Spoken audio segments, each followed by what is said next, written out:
Dans l'entreprise, Octavio discute d'abord du budget consacré à l'événement d'ouverture de la haute saison. Il veut éviter toute mauvaise surprise financière. Il lui demande de rester quelques minutes. Dès qu'ils sont seuls, Octavio l'accuse directement d'avoir profité de la faiblesse d'Amanda. Il ne nie pas et explique qu'Amanda lui a demandé de l'aide et qu'elle la lui a donnée. Octavio lui rappelle alors que la maison de plage était l'héritage de la mère d'Amanda et qu'elle avait une valeur sentimentale immense pour toute la famille. Qu'elle prendra soin de la maison comme elle le mérite. Octavio, furieux, lui fait comprendre qu'elle finira par payer pour ce qu'elle a fait. Pendant ce temps, Laura arrive avec un dossier concernant Saoul. Elle explique à César qu'elle a consulté les archives datant de 2000.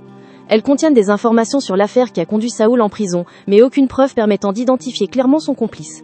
Plusieurs voitures liées à l'affaire ont été retrouvées, notamment une qui pourrait être liée à l'ancien directeur de l'orphelinat, mais la police n'a jamais réussi à identifier leur propriétaire.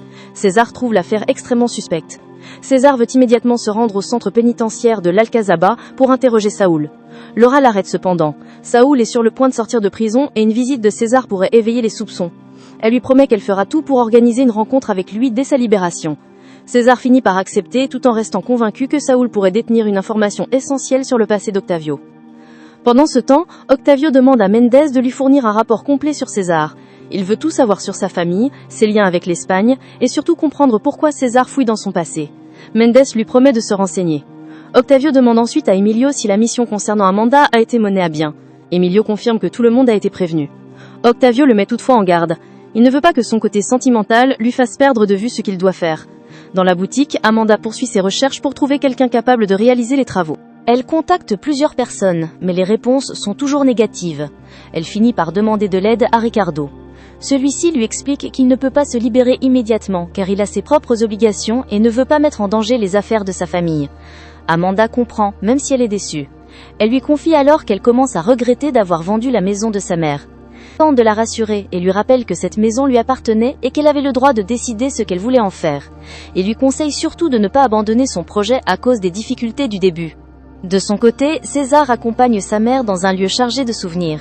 Il lui rappelle lorsqu'il était enfant et qu'il venait passer leurs vacances dans cette maison avec son père. Il lui raconte comment il jouait à cache-cache derrière une grosse pierre. Sa mère semble heureuse de retrouver ses souvenirs.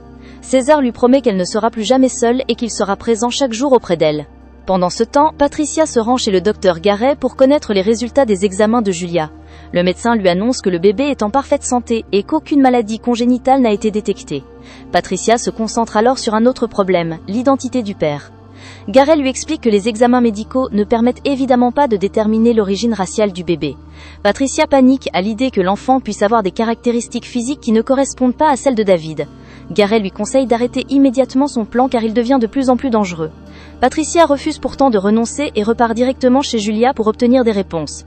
Elle exige de savoir qui est réellement le père du bébé.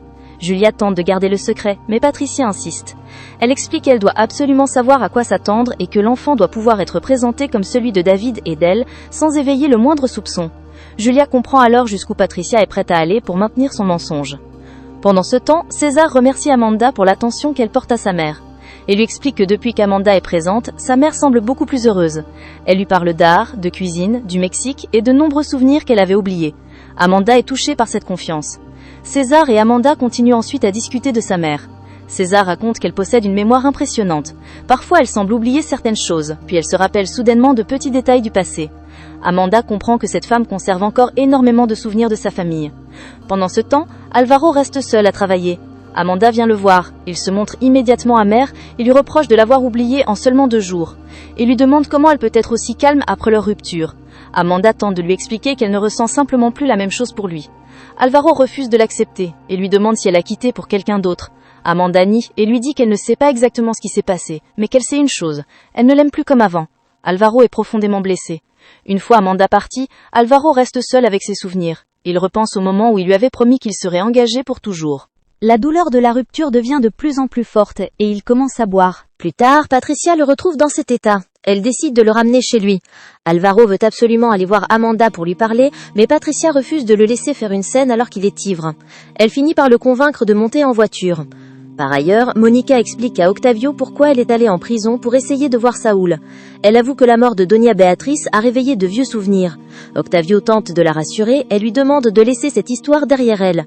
Il lui révèle cependant que Mendes enquête actuellement sur César.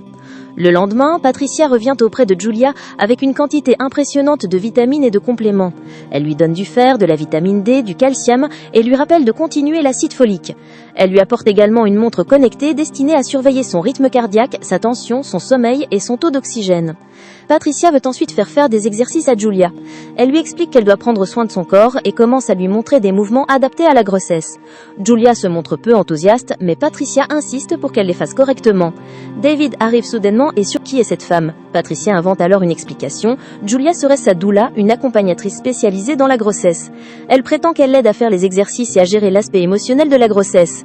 David accepte finalement cette explication, même s'il avait commencé à trouver étrange l'attention excessive de Patricia envers son téléphone. Pendant ce temps, la mère de César prépare des enchiladas avec l'aide d'Amanda et de César. Elle montre notamment un bracelet offert autrefois par son mari. César remarque immédiatement l'émotion qui apparaît sur son visage lorsqu'elle parle de lui. Il explique à Amanda que ses parents n'ont malheureusement pas eu assez de temps ensemble. Amanda demande alors comment le père de César est mort. César répond qu'il est mort d'une crise cardiaque. Il ignore encore que cette version de l'histoire est fausse. Pendant ce temps, César et Amanda réalisent soudainement que sa mère n'est plus dans la maison. Ils cherchent dans les différentes pièces, puis interrogent Kevin. Celui-ci affirme pas l'avoir vu sortir. César commence alors à paniquer.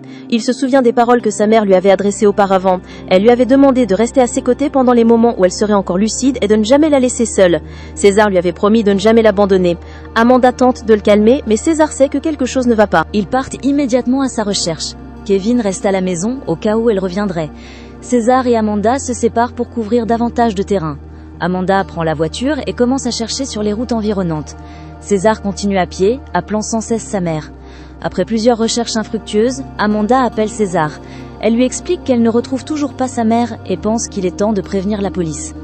César accepte de continuer encore quelques instants avant de prendre cette décision. Finalement, Amanda aperçoit Doña Estrella près d'une falaise. Elle s'approche d'elle avec précaution et lui demande ce qu'elle fait aussi loin de la maison. Doña Estrella regarde le paysage et révèle alors une vérité qui bouleverse complètement l'histoire. Son mari n'est jamais mort d'une crise cardiaque. Elle explique que son mari a été tué et que son véhicule a été précipité du haut de cette falaise. Amanda comprend alors que le récit raconté à César pendant toutes ces années était un mensonge. Et surtout, cette révélation relance directement les soupçons autour d'Octavio Oramas, dont le passé commence à être découvert morceau par morceau.